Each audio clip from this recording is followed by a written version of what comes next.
Tonight I continue with my blind tastings, my Advent blind tastings, the box that was sent to me by Barry Dunham. We have now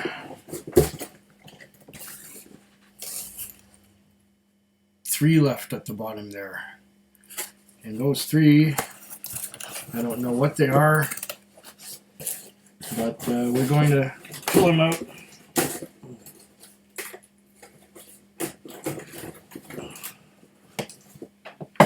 Okay, I got them now.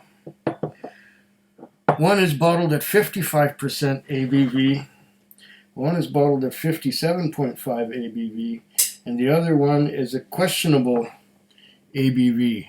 All high, all apparently cask strength, or they look to be cask strength. So it's a good thing I got a spoon and I got some water here, because I'm probably going to need it. I'm probably going to have to refill this a couple times as I go through these whiskeys here. Okay. Well, let's see now. I guess I'll go with the 55% ABV number 10. Oh, Barry. This is going to knock me for one loop. Let's give it a try. It's a blind tasting, so I have no idea what's in there. Only the percentage. It could be anything. It could be a bourbon. It could be a Canadian whiskey. It could be a rye. It could be a scotch. It could be a...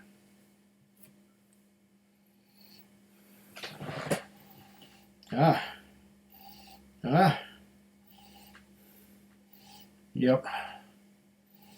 Definite bourbon notes here. Getting that brown sugar, getting that cherry, getting that caramel, getting vanilla.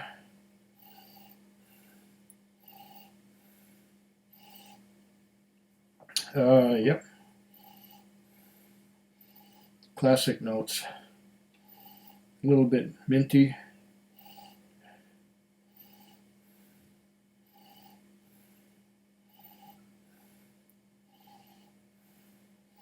Maybe a hint of dill. That would be from the rye. And a lot of caramel. Oh, this could be... This smells like it's a really good one. Of course, I can't tell which one it is, but I know it's a bourbon.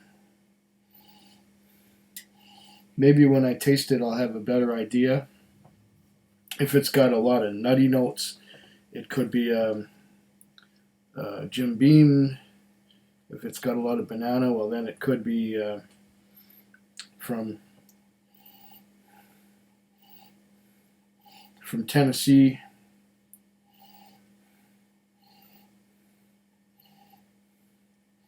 It's probably one I've never tried before. I wouldn't put that past Barry. Barry has done extensive research on my channel to see what I have tried before and what I have not tried before. So I wouldn't be surprised if this is one that I have not tried.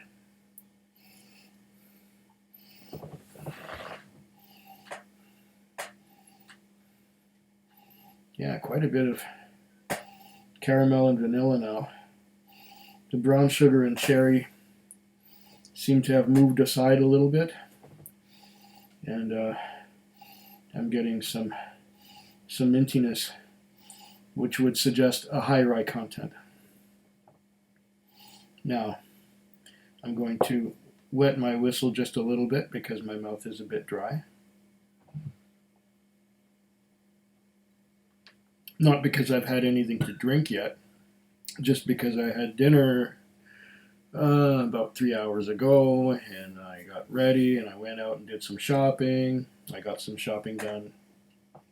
In fact, I picked up one of the bottles from the premium spirits release that was not available at the time of the release. These were deferred somewhat. So I was able to pick up one of those. And last week I picked up 2 of those, one of which I had ordered and the other one that was still on the shelf. This week it was gone. So I've got quite a bit from the Premium Spirits release. I think the week before that I got another one. Now I have all the bottles from the Premium Spirits release that I was going to get. And then a couple. But I digress. Let's get back to this.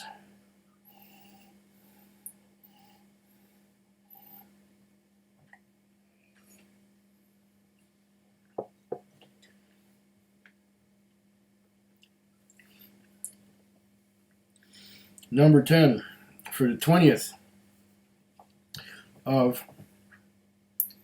December. Yeah. On the palate, I have to take a second sip. That was just the first one.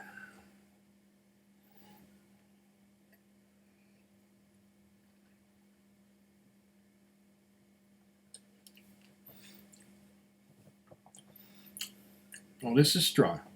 At 55%, it packs quite a punch, especially if it's your first whiskey of the night, which it turns out to be. So this is going to be one rip-roaring snorter of the night. Okay. I'm going to take my more time with this. But at 55%, it is kind of burning the taste buds. Once more, neat. And I'll take my time with it.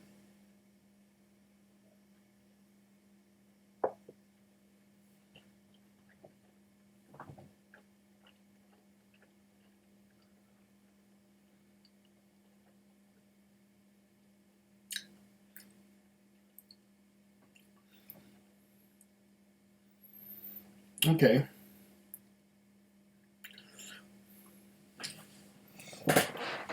Alkaline mouthfeel, slippery. Slippery mouthfeel. And then there's a burn. And then I'm getting a lot of vanilla and caramel. A touch of mint. I'm not getting a lot of brown sugar or cherry like I did before at the beginning. It's amazing. It's interesting how your first impression can give you one thing, and then the flavor kind of evolves as it goes along and as you taste it some more. I don't know if that's an effect of it being exposed to the air or if it's an effect of me getting used to it. Maybe it's a little bit of both.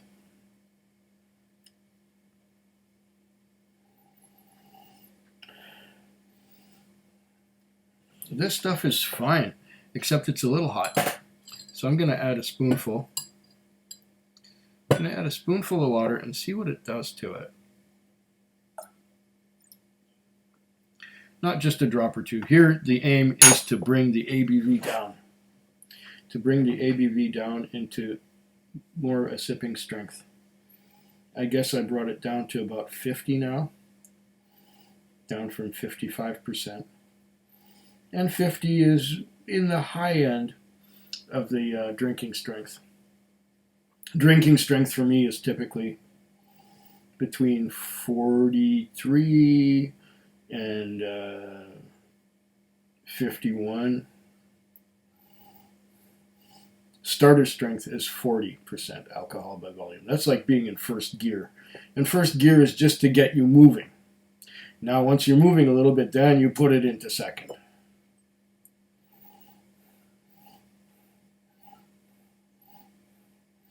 Nothing wrong with 40% ABV whiskeys. There are some people who are kind of snobbish and say they won't touch 40%. 40% is like your first gear. You put it in first gear to get going, just to get moving at the beginning of a flight. That's what I use 40% alcohol by volume whiskeys for, and that's why I always have some. Maybe I should have had some before this, because in this one here, you're already in fourth gear. Anything higher would be overdrive, to use an analogy, so to speak. If you're not a car guy, I can understand. But I've been sort of an automobile enthusiast my entire life. even though I don't own anything exotic or fast right now. I'm still interested in cars, even though I can't afford them. And why can't I afford cars? Because I have so much whiskey. But once again, I digress. Okay, let's do this again.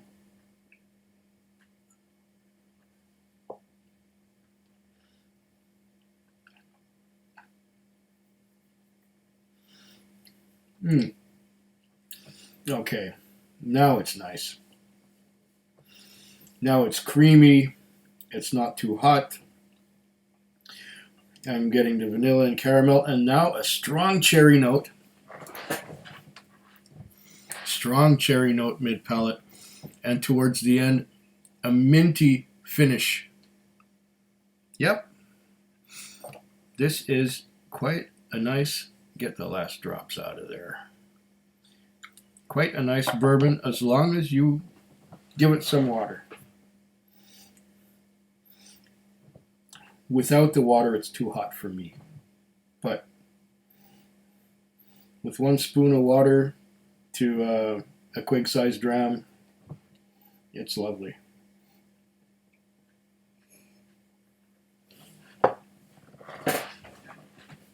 Okay. What is it that Barry has sent me? This is number 10. Number 10. I'm going to slice the plastic part open. These are a great idea. These sealed plastic envelopes. I mean, they could be paper envelopes too. But these sealed envelopes are a nice touch. I'll just fold up the knife here and see what it is that we have. Okay, I'm not going to read yet. I'm not reading yet. I'm not reading. I put the writing to you, okay? Now we'll have a look. Number 10, James E. Pepper, Old Pepper Distillery Single Barrel Rye. Rye. Okay, so it is high rye. No wonder I was getting that minty note. 55% ABV, aged 5 years, open 5 months, $75 at Sierra Springs in Alberta. I'm familiar with them. I've made an order or two from them. The Pepper Distillery in Lexington, Kentucky was initially built in 1880 by Colonel James E. Pepper. Excuse me. At the time, it was said to be the largest and most technologically advanced distillery in the nation. It was there that Colonel Pepper produced his famous high-grade whiskey. The distillery was operational until 1967, when both it and the brand were abandoned for over 50 years. After a decade of historical research and renovation, the brand has relaunched and the distillery was rebuilt, filling its first barrel in 2017. The barrels selected for the Old Pepper label were carefully chosen from our finest stocks and hand-bottled at the historic distillery. Some were distilled at our distillery and others by our partners, MGP, to help us relaunch the brand. This one was distilled at MGP. That makes sense because it's 5 years old, open 5 months, and if it was put in the barrel in 2017, there's a good chance that this would not be from the there's a good chance that this would be MGP. Nothing wrong with MGP. They make, or when they were called MGP, they made really good whiskeys. For the life of me, I can't remember what they're called now. They should have just kept the name MGP, but they haven't. They have another name. Anyway, thank you, Barry Dunham, for making it possible for me to try some Colonel Pepper. And I knew you were going to send me something that I've never had before. Cheers. Food Quig. Food Quig. Food Quig. Food Quig. Food Quig. Yeah.